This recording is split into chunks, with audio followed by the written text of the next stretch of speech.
Hi guys and welcome back to General Study Squad. I was teaching you the NCERT of class 6. We were in the chapter 2nd and this is the part 2nd of the chapter. मैंने आपको कल यहाँ तक पढ़ा दिया था, आपको याद होगा, और आज मुझे नया यहाँ से स्टार्ट करना था पढ़ाना, जो कि ये अंडरलाइन था पहले से. Sorry for that. यहाँ से स्टार्ट करना है. ठीक है, चलो अब स्टार्ट करते हैं बिना किसी देरी के.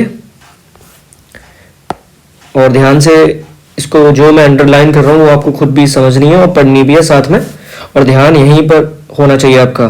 ठीक है, अगर फोकस नहीं करोगे तो समझ नहीं आएगा, सीधी सी बात है.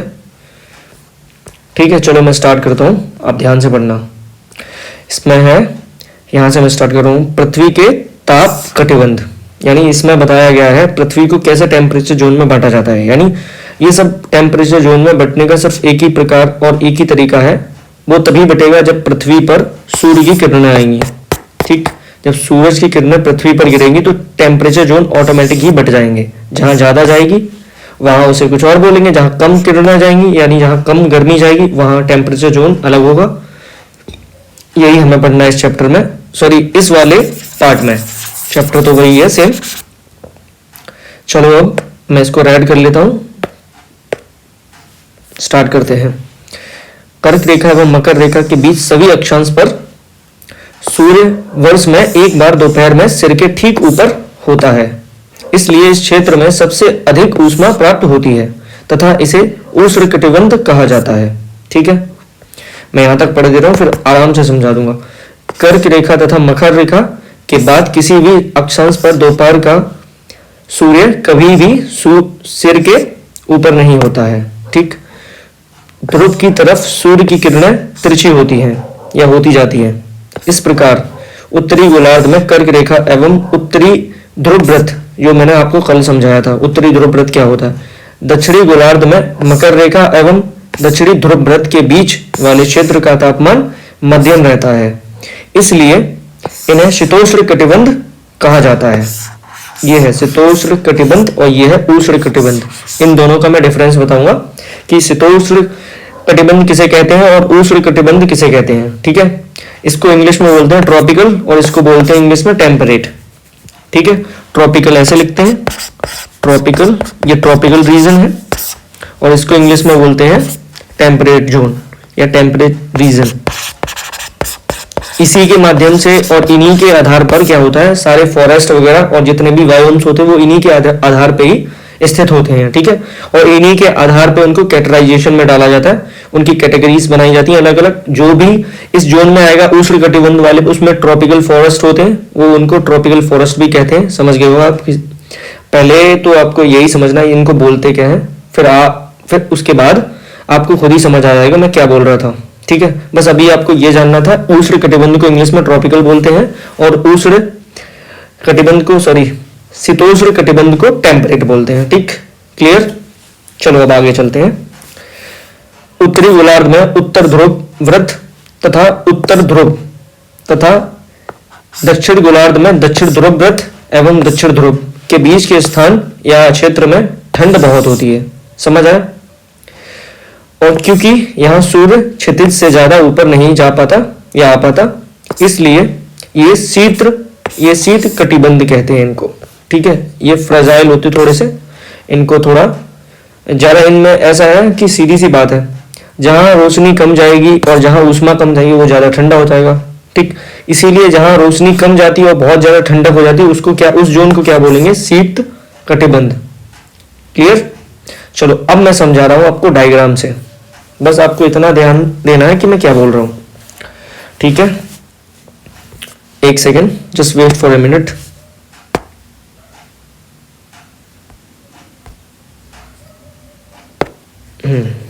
अब आप यहां ध्यान से देखना.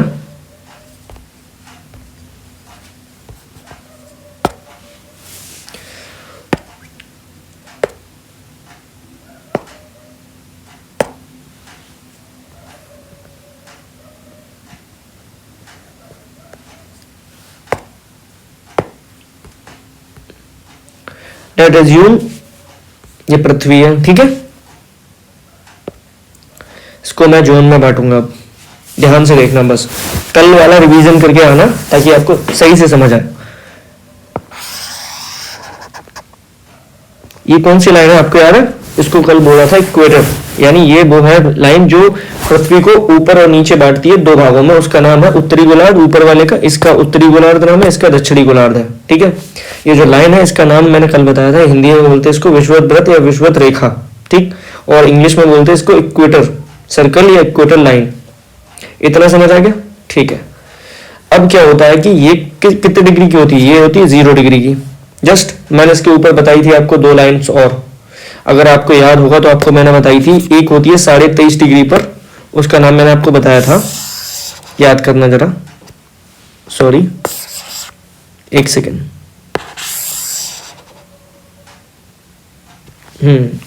इसका ये कौन सी डिग्री पे थी? 23.5 डिग्री पर थी। इसका नाम क्या था बताओ?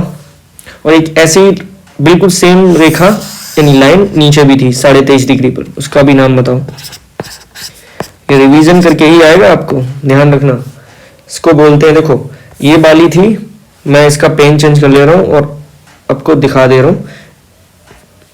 इस लाइन को बोलते हैं इक्वेटर, इंग्लिश में मैं अभी पढ़ा रहा हूं, और हिंदी में मैंने इसको बताया था विषुवत व्रत। इसको बोलते हैं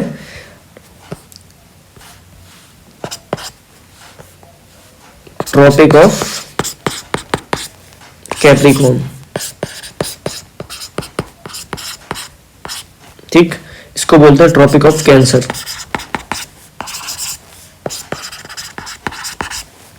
देखो राइटिंग पर मत जाना, मैं पहले से ही बता दे रहा हूं। इन सब चीजों को मैंने डायग्राम के माध्यम से और फोटोज के माध्यम से बता रखा है, और साथ में स्पेलिंग भी दिखा रखी है। अगर आपको नोट करना है स्पेलिंग तो आप सर्च करके भी कर सकते हो, और जो मैंने दिखाया था कल वाला वीडियो उसमें भी आप देखकर पॉज करके वहां से नोट डाउन कर सकते हो। ठीक है, अब मैंने एक और लाइन बताई थी, इसीलिए मैं बता रहा था पहले वाला रिवीजन करना चाहिए आपको। एक और लाइन थी, उसका नाम क्या था याद करो? यहां थी, वो थोड़ी यहां लाइन थी, और एक यहां भी थी, क्योंकि दोनों जोन में चलेगी, दोनों गोलार्ध में चलेगी एक साथ। हेमिस्फेयर बोलते हैं गोलार्ध को इंग्लिश में। इसका ये कौन सा डिग्री पे थी? ये 66 डिग्री, 66.5 डिग्री पे थी, यानी 66/2 डिग्री पर थी। और यहां भी नीचे भी सेम चलेगा, 66/2 या 66 डिग्री प्लस हाफ। इसका नाम क्या था याद करो, शायद तुम्हें याद आ जाए। याद है या नहीं? चलो मैं बता दे रहा हूं आपके याद रखने के लिए, मैं बता दे रहा हूं। इसका नाम था उत्तर ध्रुव व्रत। ठीक है, इसका नाम था दक्षिण, ये दक्षिण में तो इसका नाम दक्षिण होगा, दक्षिण ध्रुव व्रत। ठीक, याद करो। और सबसे लास्ट में 90 डिग्री पर क्या था? यहां 90 डिग्री है, और नीचे भी 90 डिग्री होगा। ये कौन सा है? ये कौन सा ध्रुव है याद करो? इसका ध्रुव का नाम क्या है? इस ध्रुव का नाम है उत्तरी ध्रुव। ठीक है, इसका है दक्षिणी ध्रुव।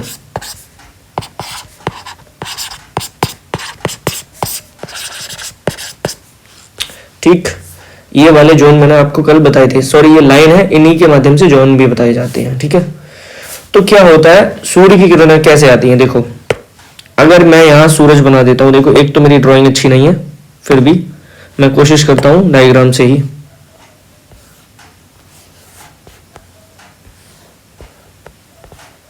सेंटर में लेके आना इसको। इसको मैं रेड कर रहा हूं, ये सूरज है, समझ गए होगे आप? ठीक है, इसके रोशनी ऐसे निकल रही है। ठीक, अब ये क्या होगा आपको ध्यान से समझ आएगा। ये पृथ्वी है और ये सूरज है, ये क्या है? ये सन है, ये अर्थ है। तो जब इसकी रोशनी निकलेगी तो ऐसे ऐसे जाएगी,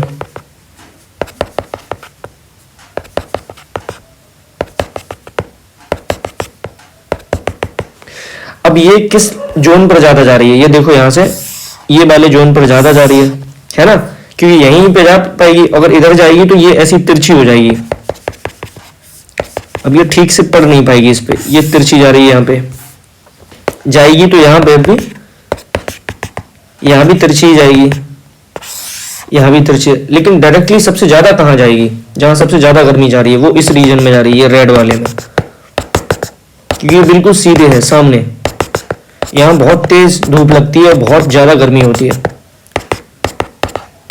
जो भी इस रीजन में रहते हैं वो बहुत ज्यादा काले हो जाते हैं ऑटोमेटिकली, क्योंकि उनके स्किन पर मेलेनिन प्रोडक्शन स्टार्ट हो जाता है। ठीक है, अब इस रीजन में बहुत सारी गर्मी आएगी, तो ये रीजन क्या कहलाएगा? मैं इसका कलर चेंज कर दे रहा हूं ताकि ये लाइन को थोड़ा सा पहचानना मुश्किल ना हो। इसको इक्वेटर बोलते हैं, यहाँ लिख भी दे रहा हूं इक्वेटर, यानी बीच वाली सबसे लाइन। तो ये जो रीजन है यार, ये डायग्राम भी हट गया, हाँ ठीक है, ये जो रीजन है ये वाला, ये जो मैं ड्रॉ कर रहा हूं ऐसे वाला, ये वाला जो रीजन है इसको क्या बोलते हैं? इसी को इंग्लिश में और हिंदी में अभी बताया गया था। मैंने जब इंग्लिश में बताया तो इसको ट्रॉपिकल रीजन बोलते हैं, और हिंदी में बताया था अभी इसको, इसे बोलते हैं उष्णकटिबंध। ठीक, ये वाला, ये पहले वाला मैंने समझा दिया, ये उष्णकटिबंध वाला। ठीक, ये उष्णकटिबंध कौन सा क्षेत्र है? ये वो वाला क्षेत्र है जहां सूरज की सबसे ज्यादा गर्मी आती है, ये वाला क्षेत्र। ये जो मैंने पीले वाले में ड्रॉ किया है ये वाला क्षेत्र, ये कौन सा क्षेत्र है? ये उष्णकटिबंध क्षेत्र है, ये बहुत गर्मी आती है। ठीक है, इसको रेड ही कर दे रहा हूं मैं ताकि आपको पहचानने में कोई दिक्कत ना। रेड मतलब बहुत गर्मी, इस क्षेत्र में बहुत गर्मी आएगी। तो ये क्षेत्र को पहचानने में क्या दिक्कत है? कुछ नहीं है, बस ये बोलो ट्रॉपिक ऑफ कैंसर, यानी 23.5 डिग्री उत्तरी गोलार्ध से और 23.5 डिग्री दक्षिणी गोलार्ध में, इसके बीच का जो भी रीजन होता है उसको क्या बोलते हैं? ट्रॉपिकल रीजन, या हिंदी में बोले तो उष्णकटिबंध। समझ आया? क्लियर? ठीक, अब इसके बाद में आते हैं शीतोष्ण कटिबंध पे। शीतोष्ण कटिबंध क्या होता है? यहां से स्टार्ट होता है ये ट्रॉपिक ऑफ कैंसर, यानी हिंदी में बोले तो कर्क रेखा से, और ये वाले उत्तरी ध्रुव वृत्त पर ये रही, इसके बीच का जो रीजन होता है वो स्लाइटली थोड़ा सा गर्म होता है, वो सॉरी थोड़ा सा ठंडा होता है, क्योंकि यहाँ सूरज की किरणें आराम से नहीं पहुंच पा रही हैं, तिरछी होकर पहुंच रही है, इसलिए गर्मी भी कम पहुंच रही है, तो ये ठंडा थोड़ा ज्यादा होगा। समझ तो वही होगा ना, जहां सूरज की किरणें ज्यादा जाएंगी तो वहां तो लाल हो जाएगा एकदम, एक तरीके से बहुत गर्मी हो जाएगी ना। ये इस रीजन में तो बहुत गर्मी है, लेकिन इसके कंपैरिजन टू दिस यहाँ पर गर्मी बहुत कमी पहुंच रही है। देखो बस इतनी गर्मी पहुंची, तो जब इतनी गर्मी पहुंची तो ये ज्यादा गर्म नहीं है, ये ठंडा है, इसके कंपैरिजन में ये ठंडा है, तो इसलिए इसमें पीला कलर कर दे रहा हूं मैं, ये कम ठंडा है, ये कम गर्म है, मतलब ठंडा ज्यादा है। समझ तो वही होगी ना। यहाँ आपको गर्मी ज्यादा लगेगी इस वाले क्षेत्र में, ट्रॉपिकल वाले में, इस वाले में, इस वाले क्षेत्र में आपको बहुत गर्मी लगेगी, यहाँ आपको ज्यादा गर्मी लगेगी। लेकिन अगर तुम इस वाले क्षेत्र में जाओगे, ये वाले क्षेत्र में, तो यहाँ आपको गर्मी तो लगेगी लेकिन कम लगेगी, यानी ठंड भी लगेगी साथ में गर्मी भी लगेगी, एकदम मध्यम टेम्परेचर रहेगा, मीडियम टेम्परेचर। ठीक है, ना तो ज्यादा गर्मी लगेगी ना तो ज्यादा ठंड। लेकिन अब आ गए हैं उत्तरी ध्रुव में, यही सेम एज इट इज यहाँ भी चलेगा। तो ये कौन सा रीजन है? ये भी वही है जो अभी मैंने पढ़ाया था आपको, यहाँ भी वही तो हाल है ना, यहाँ भी तो कमी ठंड गर्मी पहुंचेगी सूरज की, तो यहाँ भी वही टेम्परेचर रहेगा। यहाँ कैसा रहेगा? यहाँ भी मध्यम टेम्परेचर रहेगा, यानी मध्यम तापमान। यहाँ गर्मी तो रहेगी लेकिन इससे ज्यादा नहीं, इससे कम रहेगी। ठीक है, और जैसे ही आप ध्रुव के तरफ पहुंच गए यहाँ पर, तो आपको यहाँ कैसा लगेगा पता है? आपको यहाँ बर्फ सी लगेगी, एक तरीके से बर्फ वाला कलर ले रहा हूं मैं। कौन सा ले लेता हूं? ये ले रहा हूं। ठीक, यहाँ दिखेगा नहीं, सॉरी, व्हाइट ले लेता हूं, इसका पृथ्वी का कलर। ये लो, कुछ और ही हो गया अब, ये ठीक है।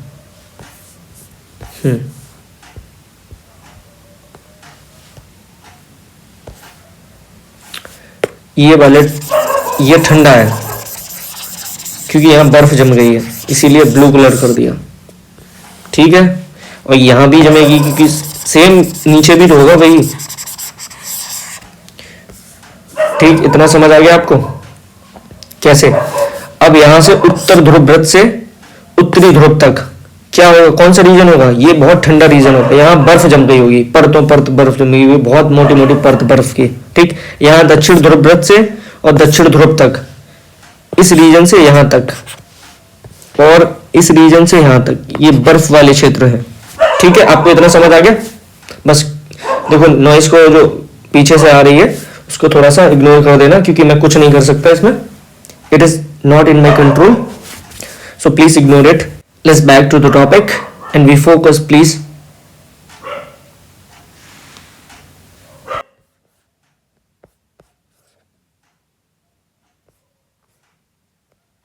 यहां पर आ गए थे हम।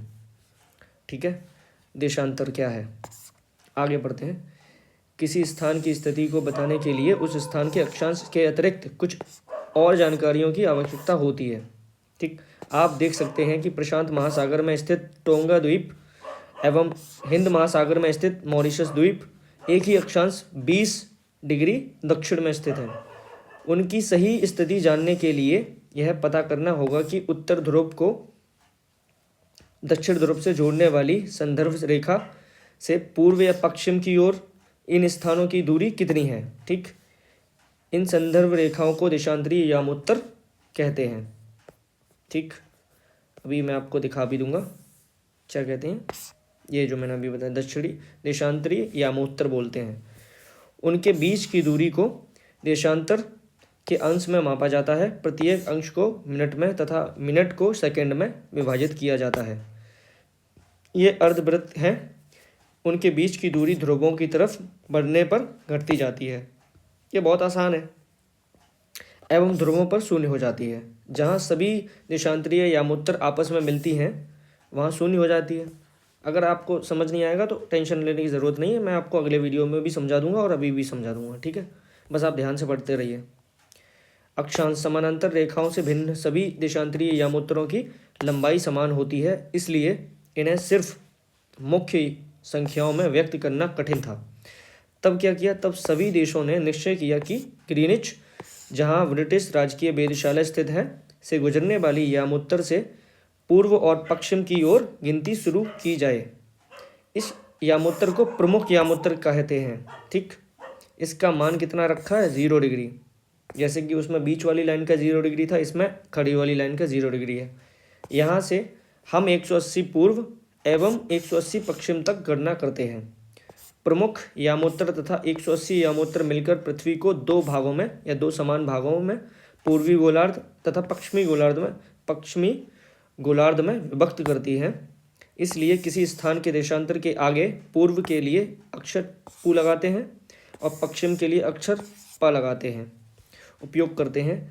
यह जानना रोचक होगा कि 180 पूर्व एवं 180 पश्चिम यामोत्तर एक ही रेखा पर स्थित हैं। बस बहुत हो गया, इतना ही आप पहले पढ़ो। ठीक, इतना मैंने आपको सिखा दिया।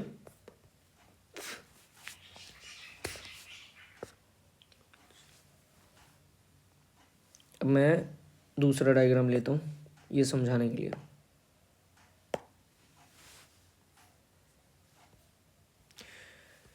देखो, जैसे इस वाले पृथ्वी में क्या ये खड़ी वाली लाइनें ऐसी डाली थी सीधी सीधी, अब इस वाले में कैसी डलेंगी, ये देशांतर वाली रेखाएं हैं। तो ये बीच वाली रेखा क्या कहलाएगी, यहाँ से खड़ी होके यहाँ तक आएगी, उत्तर ध्रुव से दक्षिण ध्रुव तक।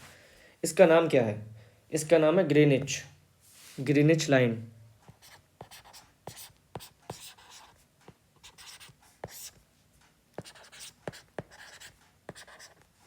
ठीक, ये कहाँ पर है, ये यूके से होकर जाती है, यूके के वेधशाला से होकर जाती है। ठीक है, यहाँ ये मेंशन भी किया हुआ था। चलो आप पहले ये समझो।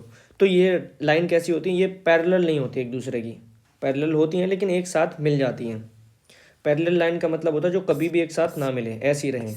ये कभी भी एक साथ नहीं मिल सकती, कितनी भी दूर चली जाएं। लेकिन जो पैरेलल नहीं है वो ऐसी होती हैं। देखो,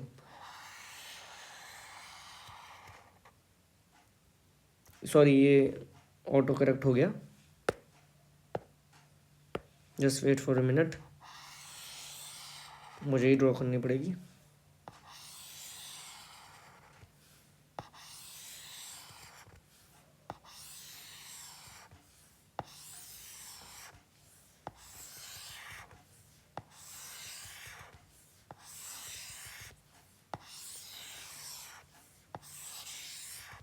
समझ गए ना।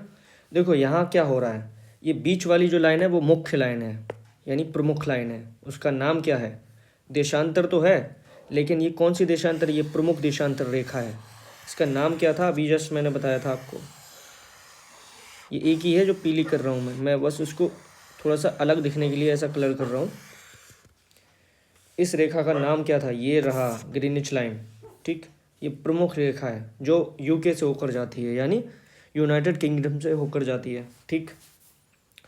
अब क्या होता है, इसके इर्द गिर्द और लाइन है, ये देखो जैसे जा रही है, ये जैसे मैंने ब्लू कलर से की है अभी, ये वाली, ये ग्रीन से मैं दिखा रहा हूँ इसको, ये की है, ये की है। तो आपने ये कुछ गौर किया? आप ये देखो, इनके जैसे ये ध्रुवों की तरफ जाती है, इनके बीच की दूरी शून्य हो जाती है यहाँ पर, देखो। वैसे यहाँ देखो कितनी दूरी है, यहाँ इसमें और इसमें कितनी दूरी है, इतनी है, ठीक है। मैं कलर भी चेंज कर ले रहा हूँ, यहाँ देखो कितनी दूरी है, इतनी है। ये देखना जैसे ही ध्रुवों की तरफ जाएगी, ये दक्षिण ध्रुव की तरफ, तो ये कम हो जाएगी, इनके बीच की दूरी कम हो जाएगी, देखो होती जा रही है कम, देखो जितना ध्रुवों की तरफ जाओगे उतना कम हो जाएगी। और यही इसमें लिखा था, मैंने वही आपको समझा दिया। डायग्राम से इसलिए समझा रहा हूँ क्योंकि डायग्राम बच्चों को जल्दी समझा सकते हैं और जल्दी उनके दिमाग में इमेज को फिट कर देते हैं। समझ आया? यानी इसको बोलते हैं फोटोजेनिक मेमोरी। देखो कभी कभी क्या होता है, मुझसे कुछ शब्द गलत बोल जाते हैं, वो इसका रीज़न ये है कि एक तो इतनी रात हो जाती है, नींद भी आती है, क्या कर सकते हैं, लेकिन फिर भी रिकॉर्ड करना पड़ता है, बस इसलिए कि ताकि आपकी पढ़ाई बंद ना हो, ठीक है। और रात में रिकॉर्ड करने का सिर्फ एक ही रीज़न है, ताकि नॉइस ना आए। फिर भी देखो अभी ये देख रहे थे आप कितनी नॉइस आ रही थी। यहाँ स्टूडियो नहीं है भाई, समझ रहे हो?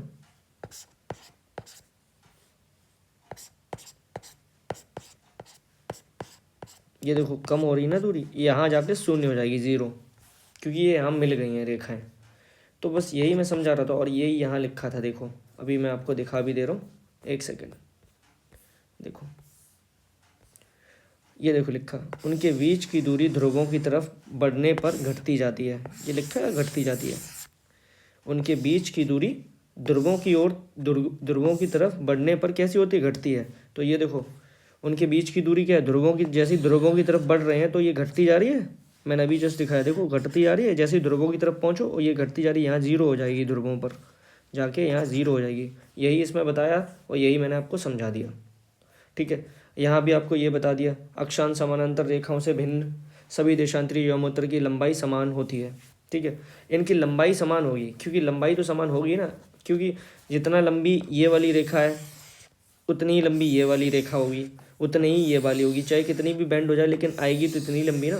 कितनी भी कोशिश कर लो बेंड करने की, फिर भी लाइन की लंबाई तो उतनी ही रहेगी, क्योंकि उनको केंद्र तक तो पहुंचना ही पड़ेगा, कैसे भी पहुंचे। गोले पर अगर आप कोई भी लाइन नीचे करोगे, ऊपर उत्तर से, उत्तर ध्रुव से नीचे दक्षिण ध्रुव तक, तो लाइन की जो लंबाई होगी वो बराबरी होगी। आप खुद एक्सपेरिमेंट करके देख लेना, अगर आपको नहीं समझ आ रहा होगा तो उसमें मैं कुछ नहीं कर सकता, ठीक है। मैंने आपको जितना हो सकता था उतना समझाया, फिर भी आपको थोड़ा सा कोशिश खुद की तरफ से करो, ठीक है। आगे बढ़ते हैं। प्रमुख वाली लाइन बता दी है, प्रमुख लाइन कहाँ है, जिसका नाम मैंने आपको बता दिया, उसका नाम है ग्रीनिच लाइन होती है, ठीक है। या ये लिखी भी होगी कहीं, ये देखो लिखा है, ठीक, ग्रीनिच लाइन। और जो ग्रीनिच लाइन होती है वही होती है 100, वही होती है 0 डिग्री वाली, ठीक है। और यहाँ एक बात और बताई कि ये जो 180 पश्चिम वाली है और 180 पूरब वाली है, जो 180 पश्चिम वाली देशांतर रेखा है वही 180 पूरब वाली देशांतर रेखा है, वो एक ही है, यानी मिलकर एक ही होती है वो, ठीक है। आज के लिए बहुत है, फिर भी एक चीज़ और बता दे रहा हूँ, और मैंने आपको ये भी बता दिया, अगर पश्चिम वाली कोई रेखा होगी, जैसे दो भागों में इसने बांट दिया था, ये देखो यहाँ, ठीक है। ये मैं रेज कर दे रहा हूँ एक बार फिर से, ताकि आपको फिर से समझ आ जाए। एक सेकंड के लिए बस रुक जाओ, मैं ज़्यादा बड़ी वीडियो बना तो सकता हूँ लेकिन फिर आपको समझ आती नहीं है, देखते हो नहीं।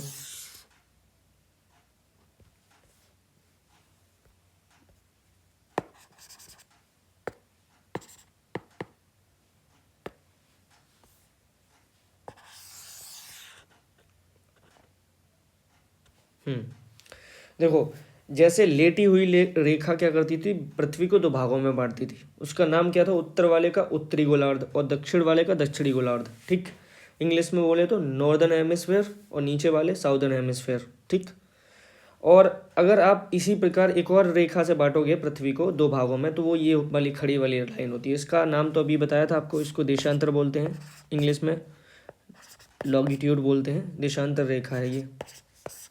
लेकिन ये कौन सी रेखा है देशांतर, ये प्रमुख देशांतर रेखा है। कौन सी है, ये कहाँ से गुजरती है, आपको ये भी बताया था। ये वाली जो मेन या प्रमुख देशांतर रेखा है, ये गुजरती है कहाँ से, ये यूके से गुजरती है, यूके के वेधशाला से होकर गुजरती है। ये प्रमुख ग्रीनिच, इसका नाम भी रख दिया इसलिए ग्रीनिच लाइन बोलते हैं इसको। ठीक, इतना सही है। अगर आप इस वाले भाग को बोलेंगे तो ये है पूर्वी और इसको पश्चिमी बोलते हैं। ठीक, पूर्वी और पश्चिमी समझ आ गया। तो अगर इस वाले रेखा पर कोई लाइन, जैसे ये किस हेमिस्फेयर में आ गया, ये सॉरी ये किस साइड आ गया है, ये वाली इस वाले साइड में आ गया, यानी पूर्वी वाले में, और ये वाली किस साइड में आ गया, ये वाली पूर्वी में आ गया। तो जब भी इधर, जैसे कि ये है 2 डिग्री पर, मान लेते हैं इसको 2 डिग्री, और ये है 2 डिग्री पे ये भी। ठीक, तो जब ये दो इस वाले गोले की बात कर रहे हैं, इसको अलग करने के लिए दूसरा कलर दे दे रहे, जब इस वाले गोले की बात कर रहे हैं, ये वाले गोले की, तो ये जो 2 डिग्री है वो कौन से गोले का पता कैसे चलेगा, ये कौन से का है, ये 2 डिग्री तो लिखा जाएगा, साथ में ये भी लिखा जाएगा, ये पूर्वी है, पा लगा के, पू लगा के सॉरी, और ये वाला 2 डिग्री लिखा जाएगा, तो ये कैसे लिखा जाएगा, ये 2 डिग्री और साथ में ऐसे ही सिर्फ पा, ये पश्चिमी को दर्शाएगा। ठीक है, आपको इतना समझ आ गया। ऐसे करके पूर्वी और पश्चिम में जब बांटते हैं पृथ्वी को, तो वो कौन सी लाइन बांटती है, वो है देशांतर लाइन, उसका नाम है ग्रीनिच लाइन। ठीक है, बस इतना ही आपको क्लियर करवाना था। आज के लिए इतना ही करते हैं, और फिर भी अगर आपको एक और डायग्राम देखना है तो मैं आपको वो दिखा दे रहा हूँ। तो जस्ट 1 मिनट के लिए वेट कर लो, बस रहने दो, क्योंकि कल मैं आपको वो क्लियर कर दूंगा। ठीक है, यहाँ मैंने लेके नहीं आया वो, आप इतना समझ गए ना। ये जो लाइन है, यहाँ ज़्यादा रोशनी जाएगी तो यहाँ ज़्यादा रेड, ये क्यों हो रहा है, क्योंकि यहाँ ज़्यादा सूरज की रोशनी आई तो ये लाल हो गया पूरा, क्योंकि यहाँ गर्मी बढ़ गई। ठीक, और यहाँ बहुत कम गर्मी गई, यहाँ देखो बहुत कम गर्मी गई, इसीलिए ये थोड़ा सा ठंडा रह गया, ये ज़्यादा गर्म नहीं हो पाया। और यहाँ तो पहुँच ही नहीं पा रही ज़्यादा, इसीलिए यहाँ पे ये ब्लू कलर कर दिया, यानी यहाँ बर्फ़ जम गई।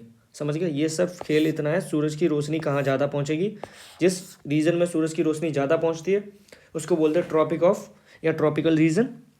ये कौन से बीच में होता है, ये होता है इसके बीच में, ये ट्रॉपिक ऑफ कैंसर के बीच में और ट्रॉपिक ऑफ कैप्रिकॉर्न के बीच वाला जो रीजन होता है, ये वाला जो रीजन है, ये वाला रीजन जो है, इसको बोलते हैं ट्रॉपिकल रीजन।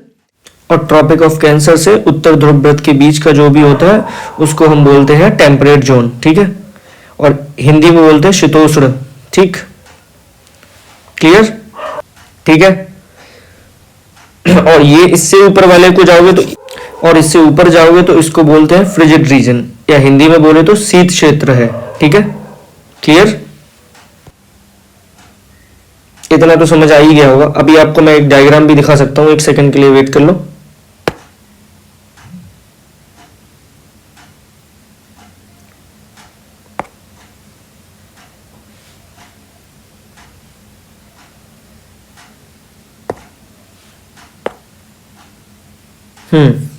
देखो ये वाला है टॉरिड जोन, यानी इसको ट्रॉपिकल जोन भी बोलते हैं। ठीक, ये वाला है टेम्परेट जोन, ये जो मैंने बताया था, इसको थोड़ा फ्रेजाइल भी है साथ में, क्योंकि यहाँ पे फ्रेजाइल इसलिए है क्योंकि यहाँ कोई भी वनस्पति नहीं होती है। वजह क्या है, यहाँ टेम्परेचर इतना ज़्यादा कम रहता है, और टेम्परेचर कम होने की वजह से क्या होता है, जो भी इसमें पौधे जो पनप पाते हैं वो थोड़ी बहुत घास वगैरह आती है, तो इस वजह से वो फोटोसिंथेसिस वाली क्रिया नहीं कर पाते, इसीलिए ये थोड़ा रीजन ऐसा रहता है fragile. Fragile in the sense, इसका मतलब ये है, फ्रेजाइल का मतलब यहाँ, क्योंकि सीधी सी बात है, जब कोई पेड़ पौधे नहीं होंगे तो वो वहाँ का जो वातावरण है वो थोड़ा सा फ्रेजाइल रहेगा, वो थोड़ा सा कमजोर रहेगा, वहाँ कोई भी एक्टिविटी ज़्यादा नहीं होती, कोई भी ज़्यादा सोचो कोई भी ज़्यादा ग्रोथ नहीं होती किसी भी पेड़ पौधों की, तो जानवर भी ज़्यादा वहाँ नहीं होते, वहाँ मोटी फर वाले जानवर होते हैं। और इस रीजन के हिसाब से बोलोगे तो ये कौन सा रीजन है, इसको ट्रॉपिकल रीजन बोलते हैं, इसमें टॉरिड लिखा है, कोई बात नहीं। यहाँ टेम्परेट रीजन है और ये है फ्रिजिड रीजन। यहाँ फ्रिजाइड थोड़ा सा इसलिए है क्योंकि यहाँ पर ठंड ज्यादा है। समझ आ गया? क्लियर? तो ज्यादा जो जहाँ जिस रीजन में ज्यादा गर्मी पहुंचेगी वो अलग होगा, उसमें ज्यादा वनस्पतियां होंगी, ज्यादा एकदम खूब भरा भरा होगा सब, ठीक है। और यहाँ पर थोड़ा सा कम होगा इसके कंपैरिजन में, यहाँ घास वगैरह होती है। आज यही क्लास खत्म करते हैं, चलो ठीक है। आज के लिए bye bye, have a nice day, enjoy Hind.